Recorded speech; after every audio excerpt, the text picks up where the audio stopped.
How long should a new hire wait for benefits? Hi, this is Kathy Bukowski. I'm the owner of CB Health Insurance, and this is the Small Business Benefits channel. Today's video, we're going to talk about how long should a new hire wait to get their benefits. Well, in the small group marketplace, which most states, it's 2 through 50 employees. I think there might have been a handful of states that went up to 100, but in Illinois and in most states, it is under 50 employees.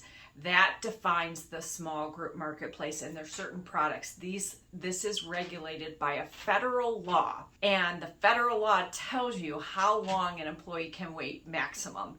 The federal law is the ACA, the Affordable Care Act, also known as Obamacare, AKA.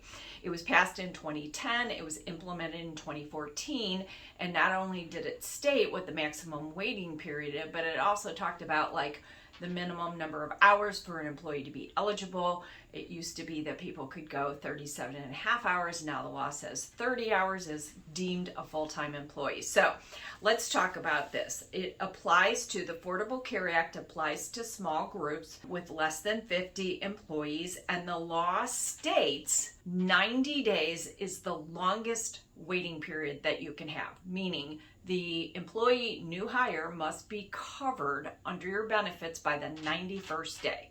That's the longest wait. And prior to this, we did have clients that had a 6-month wait.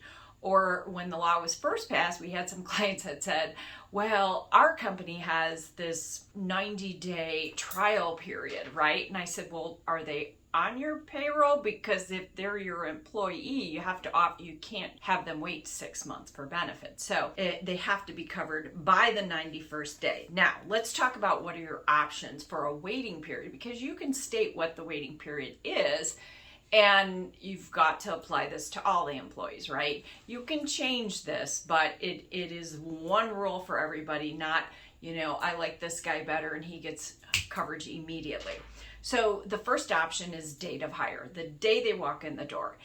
This is not recommended for obvious reasons, right? If the employee doesn't work out, if you're putting them on the health insurance, now you're terming them off, it's just kind of a nightmare. I did have an employer one time say, I want to offer date of hire. He was in a very competitive industry and he had a very short waiting period, but he said, I'm going to change it to the date of hire because these people need health insurance and I want to cover them day one. Well, we went and changed it, and that lasted a couple of months, and a couple of people didn't work out for him, and he changed the waiting period. So that is not usually recommended. The other option would be first of the month following the date of hire, because that, depending on when they're hired, obviously if it's the beginning of the month, that's almost 30 days. If it's the middle of the month, it's a couple of weeks. Obviously, if it's the end of the month, they're not waiting very long.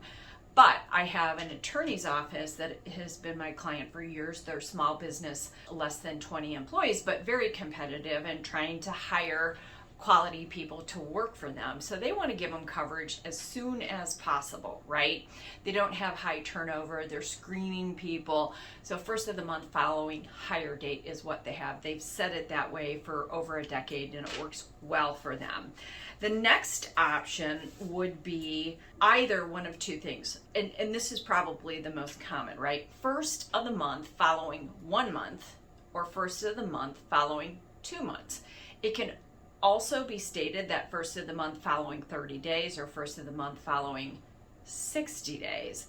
However, not every month has 30 days. Some have 31, some have, February has 28. So I caution people to use 30 days because if you say first of the month following 30 days and somebody's hired January 31st, they're not eligible March 1st. They're eligible April 1st. So they're waiting almost 2 months. So recommended first of the month following 1 month or first of the month following 2 months is very common. Now, last but not least is the longest wait, 90 days. You can either make them eligible on the 90th day or the 91st day.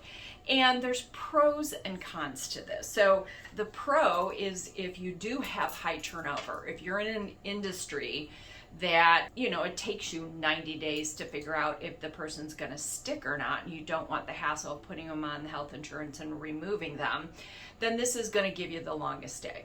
Now, what are the cons? There's a couple of them. One is a billing issue, because a lot of insurance companies will not do a pro rata bill. What does that mean? They're not going to give you a partial and do it by the number of days. They're either going to bill you for the whole month or not bill you for the whole month. So let's take a look at this. If somebody's eligibility, their 90-day wait, 91st day wait is before the 15th of the month, let's say it's on the 10th, you will get billed for the whole month. It won't be pro rata. Conversely, if it's the end of the month, it's free, right? It's not really free, but yeah, so they won't bill you for that month. And so that's one issue, is the billing, right?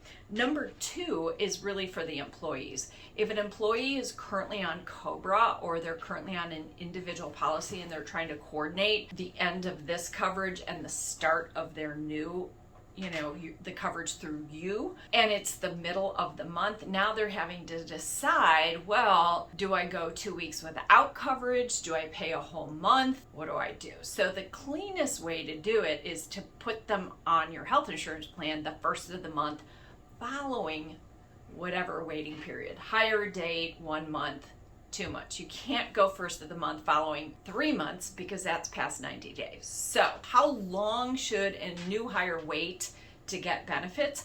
Kind of depends on your industry, and if you are recruiting or if you have high turnover, I would say the most common is first of the month following 60 days or 30 days.